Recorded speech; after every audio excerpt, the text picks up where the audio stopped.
What's going on, guys? It's Danny here, and in this video we're going to talk about talents, PvP specifically. I'm going to include this into the ready to rank up series, if we can call them series. The previous ones were about gear. In this one I will show you what talents I'm using and why. I am making this video and uploading it when WoW Classic is in phase 1 and there are 10 days left until phase 2 and the other system to come out. But in this video I will show you different sorts of talents where you can adjust and change according to what sort of PvP will you need in any situation. Phase 1, phase 2, whatever. So Blackout and Shadow Word Pain pretty much mandatory to max out. Blackout stun pretty likely to proc from all your damage when you're killing someone, and 3-second stun is pretty OP. Sometimes it can be even more OP and proc twice or even 3 times while you kill someone. Improved Shadow Word Pain, extending the duration, very good. Shadow Focus, reducing your target's chance to resist spells by 6%. In PvP, Shadow Priest needs just 3%. From this talent, 3 points, more than enough. And also putting 3 points exactly allows us to reach the bottom next set of talents. Mind Flay, always. Improved Fear, always. Reducing cooldown is pretty big, and we can unlock Silence as well later on. And 2 points on Improved Mind Blast. So we can reach the next set of talents as well, and I used to have 5 points here, but not always you can cast that much. There is a lot of interrupting, especially in group PvP. You can fight a rogue and a mage at the same time and they both have interrupt. No way to cast that many mind blasts. In solo PvP though, solo world PvP and dueling, 5 points on here would be not bad. With 2 points on improved mind blast also gives you the time to do one mind blast in the beginning of the fight together with Shadow Word Pain, and then channel 2 full mind flays, and then do another blast when you have already 4 or even 5 shadow weaving on the target, and that second mind blast is sort of the finisher. And I like the just 2 points on it always now. Shadow Reach, very important, increasing the range of the shadow spells. Mind Flay is pretty low range, so this helps out a lot, and it also increases your range of Shadow Word Pain even more, which when someone is running away you can do a pretty long range Shadow Word Pain and keep them in combat or kill them with it. Shadow Weaving, 5 points always. This is our big damage increase, and also when it stacks up to 5 times it's pretty annoying to dispel, burns a lot of the enemy dispeller's mana. Also you can abuse something, rank 1 Shadow Word Pain, just to stack Shadow Weaving, and also rank 1 Shadow Word Pain is very low mana cost for you, but that will bait out the dispelling from the enemy dispellers, and it's pretty big to make them waste mana on that sometimes. We are taking Silence, of course, always pretty broken, 5-second silence. We're taking Vampiric Embrace, very nice amount of healing when you deal damage for you and the whole party as well.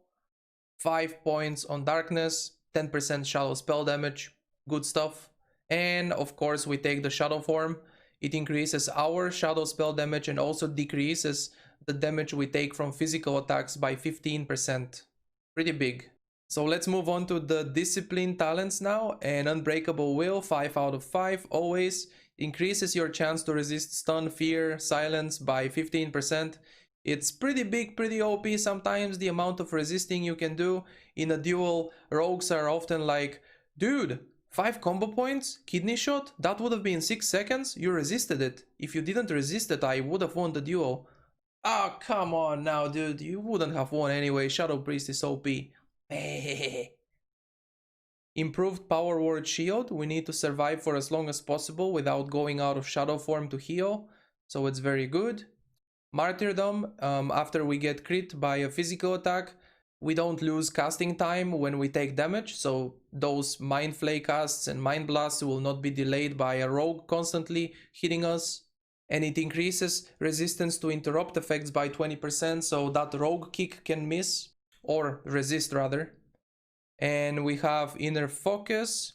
That one is, for example, for me, I'm an undead priest. I have Devouring Plague and it costs over 800 mana, so I always use Inner Focus to use Devouring Plague. Otherwise you can use it for any other ability that costs a lot of mana, or you can use it in its 25% increased crit chance for a Mind Blast, for example. Sometimes it's pretty big when there are 4 or 5 Shadow Weaving stacks on the enemy, and use Inner Focus to Mind Blast, and that increases the chance to crit, and it's over 1200 damage crit, enemy deleted.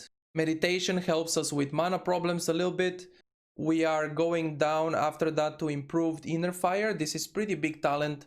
So increased armor of Inner Fire plus 15% reduction to physical attacks. This is what makes us so survival, so strong against rogues. They do the whole like chain stun combo, kidney, cheap shot, vanish, sap, blind, and all that stuff, and we can survive through all that with a decent amount of stamina and all the physical reduction. And we got improved mana burn. I will explain, and I will also want you to be able to adjust to different situations. Don't just straight up copy paste this build, these talents, and use them for everything always, because these are the adjustments you can make. Mana burn is pretty OP. You are always mana burning in group, world, PvP, and in battlegrounds. It's good damage, it burns mana, and you know what's even more OP? Mana burn can proc blackout stun. So you have a chance there to also stun the target for 3 seconds. But for right now, in phase 1, the PvP is a little bit random. It's like mostly solo world PvP where I'm walking around ganking people or taking 1v1 fights and also dueling people 1v1. In that situation, I rely more on burst damage rather than mana burn. The only way I would mana burn is against priests, and not everyone is a priest out there. There is a lot of other classes. So the way I have it right now is I have 2 more points on this improved Vampiric Embrace, and that helps me survive even more and makes me stronger in 1v1s. But what you can also do is put 2 points on Mental Agility, and this is especially good when you have bad mana pool. Right now with my current gear I have about 5300 mana in Shadow PvP. If you have like 4800 or even less, definitely recommendable to take some points on Mental Agility. You are spamming instants all the time, dispelling yourself, dispelling the enemy, Shadow Word Pain, Shield. And if you are having like complete big struggle of mana, you can even take out points from Inner Fire and put them in here, I guess. But Inner Fire is pretty damn good, so probably you would just have to deal with having mana problems early on and try to improve your gear and get more intellect as soon as you can. Now, some people, like me for example, I do it, taking 1 less point on meditation and adding a second one to the stamina buff. And we go back into here. So that way you have a little bit less mana regen, but the stamina buff is stronger. Now, this is another adjustment. In World PvP, phase 1 now, I really like the 2 points. I don't often meet Dispellers. I'm Horde. So I meet Alliance Priest, they dispel me, that's the only thing. Nobody else dispels me. And improved Power Word Fortitude helps a lot to survive longer. If you were Alliance, for example, you have Shamans against you, they dispel too, they purge. So, but still, I would take this. In World Group PvP and Battlegrounds, the stamina buff will be getting dispelled most of the time, so definitely no need a second point. I can take it out, I have to remove these.